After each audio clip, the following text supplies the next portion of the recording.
Warahmatullahi wabarakatuh. Alhamdulillahi rabbil alamin wal aqibatu lil muttaqin wa la udwana illa 'alal zalimin. Asyhadu an la ilaha illallah al-malikul haqqul mubin wa asyhadu anna Muhammadar rasulullah shadiqul wa'dil amin. Allahumma shalli wa sallim ala nabiyyina Muhammad wa ala alihi wa sahbihi ajma'in. Amma ba'd.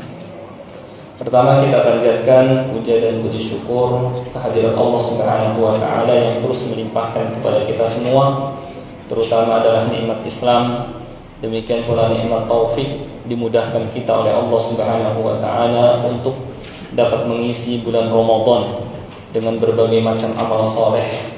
Di antaranya adalah puasa di siangnya dan qiyam Ramadan atau salat tarawih di malam harinya, serta membaca Al-Quran di siang dan malamnya, dan juga kita sempatkan bersedekah dan beramal saleh lainnya. Kita minta kepada Allah Subhanahu wa taala agar Dia terus memudahkan kita mengisi bulan Ramadan dengan berbagai macam amal saleh, dan kita juga minta kepada Allah Subhanahu wa taala agar Dia menerima amal ibadah yang telah kita lakukan. Amin ya rabbal alamin. Hadirin hadirat jamaah salat tarawih yang berbahagia, sebagaimana kita ketahui bahwa bulan Ramadan adalah bulan yang penuh dengan keberkahan, di mana amal soleh dilipat gandakan, sehingga sangat disayangkan kalau berada di bulan Ramadan tidak dimanfaatkan dengan beramal soleh, tidak diisi dengan beramal soleh, sangat disayangkan. Makanya orang yang seperti ini Nabi SAW sebut sebagai orang yang malang, orang yang rugi. Nabi SAW menyebut sebagai orang yang malang, orang yang rugi. Beliau bersabda, "Man hurima khairuha faqad hurim." Siapa yang terhalang dari memperoleh kebaikan dan keberkahan bulan Ramadan, maka dia adalah orang yang malang. Jadi orang yang malang adalah orang yang memasuki bulan Ramadan tapi dia tidak manfaatkan dengan beramal saleh, dengan membaca Al-Quran, dengan sholat tarawih, dengan amal-amal saleh lainnya. Ini adalah orang yang malang. Di samping yakni sebagai kesempatan bagi kita untuk memperbanyak amal soleh dan memperbanyak bekal, bulan ini juga dikenal dengan syahrut tarbiyah, bulan di mana kita semua dididik oleh Allah Subhanahu wa taala, dilatih untuk terbiasa melaksanakan perintah-perintah Allah Subhanahu wa taala dan terbiasa menjauhi larangan-larangannya. Maka sangat tidak pantas ketika kita berada di bulan Ramadan masih saja mengerjakan larangan dan meninggalkan kewajiban. Padahal di bulan ini ada malaikat yang menyeru, "Ya bagil khair abshir wa ya bagil syarr aqsir." Wahai orang yang menginginkan kebaikan, bergembiralah. Yani karena amal kalian akan dilipat gandakan pahalanya. Sedangkan wahai orang yang menginginkan keburukan, berhentilah. Yani tidak patut dan tidak pantas memasuki bulan Ramadan masih mengerjakan maksiat waliyadu billah. Kalau kita perhatikan di luar sana banyak sebagian saudara-saudara kita dan saudari-saudari kita masih saja memasuki bulan Ramadan mengerjakan maksiat. Padahal ini dapat mengurangi pahala seseorang, bahkan bisa menghabisinya. Bagaimana tidak? Masih saja misalnya berdusta saja, kata Nabi SAW, "Man lam yada' qaula zur wal amal bihi, falaysa lillahi hajatun fi ayyada ta'amahu wa syarabah."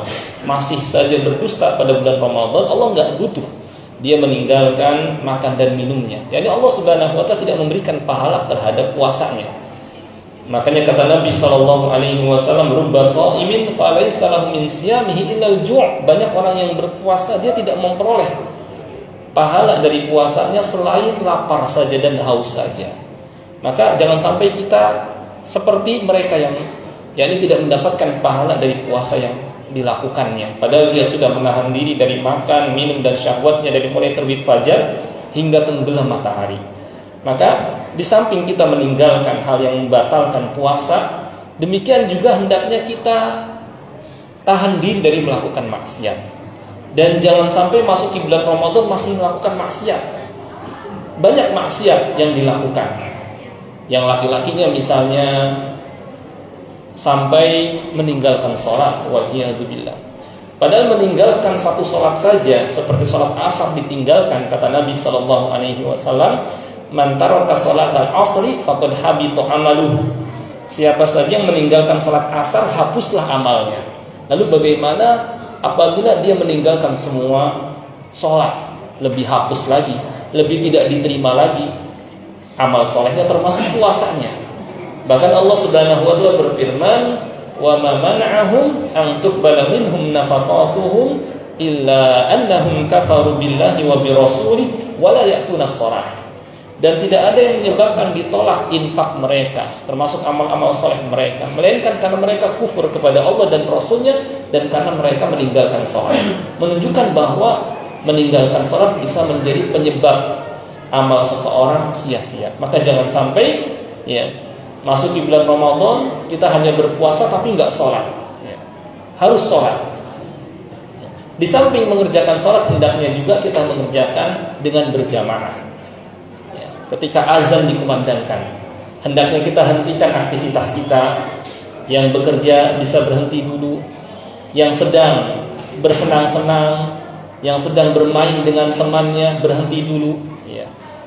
Di antara faedah melaksanakan sholat pada waktunya atau tepat waktu adalah melatih seseorang agar bisa mengatur waktu.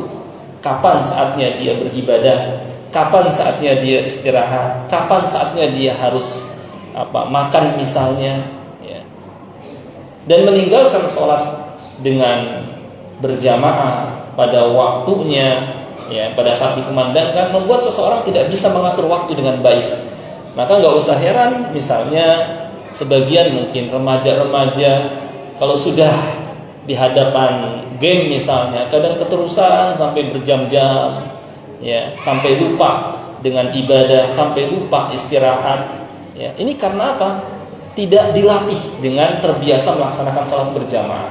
Mereka yang sholat berjamaah insya Allah lebih bisa mengendalikan diri dan mengatur waktunya dengan baik. Tapi yang tidak sholat berjamaah agak sulit mengatur waktu dengan baik. Ini faedah dari sholat berjamaah agar kita terbiasa. Ini yang ikhwannya. Yang akhwatnya tidak patuh ketika masuk di bulan Ramadan masih saja misalnya mengerjakan maksiat. Termasuk maksiat yang masih sering terjadi dan banyak bahkan, dan semakin banyak karena banyak yang mencontohkan, adalah memamerkan aurat, tidak memakai jilbab di zaman sekarang. Banyak wanita-wanita yang memamerkan aurat, padahal itu merupakan dosa yang besar. Nggak pantas memasuki bulan Ramadan masih saja memamerkan aurat. Bukan hanya memamerkan aurat, lebih dari itu, memakai pakaian yang ketat, kemudian minim, membentuk lekuk tubuh. Yang Nabi SAW bersabda tentangnya, sinfani min ahlin nar, dua kelompok, dua golongan termasuk penghuni neraka.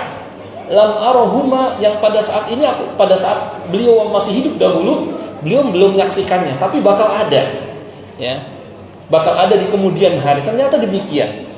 Pertama adalah qaumun ma'ahum siyab ka'adna bil baqar, orang yang memiliki cambuk, seperti ekor sapi yang dia gunakan untuk mencambuk orang, maksa. Kalau nggak mau nurut maka dicambuk. Ini calon penghuni neraka golongan pertama.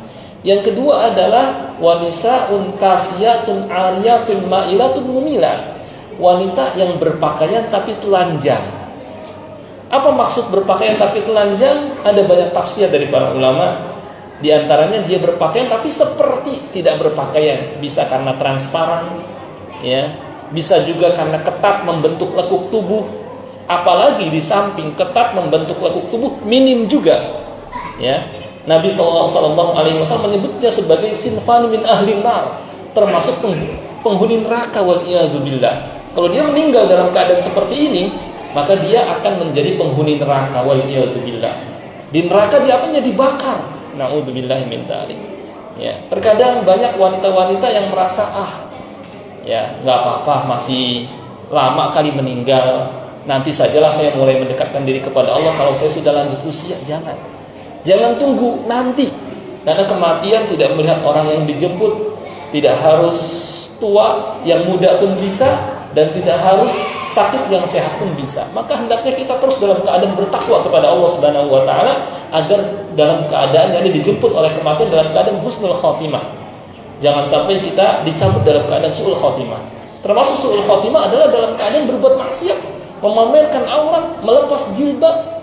Nah ini, ya, ini termasuk dosa besar, apalagi di bulan Ramadan yang banyak saudari-saudari kita keluar rumahnya memakai pakaian bukan hanya membentuk lekuk tubuh ketat, transparan pun minim, ya.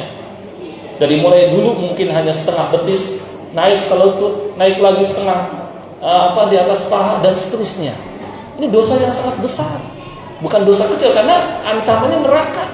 Yang kata Nabi Shallallahu Alaihi Wasallam, la yadkhulnal jannah, mereka nggak masuk surga, wala yajidna rihaha, dan tidak akan mencium wanginya, wa inna rihaha la yujadu min masirati kada wa kada, padahal wanginya surga dapat tercium dari jarak sekian dan sekian, saking dijauhkan mereka dari surganya Allah Subhanahu wa taala. Maka hendaknya dalam puasa ini, di samping kita yakni melatih dan membiasakan diri kita menaati perintah Allah Subhanahu wa taala, seperti berpuasa, seperti melaksanakan sholat, membaca Al-Quran, pun hendaknya kita jaga diri kita dari melakukan maksiat, ya, meninggalkan sholat, yang laki-lakinya malas sholat berjamaah, kemudian yang wanitanya memamerkan aurat.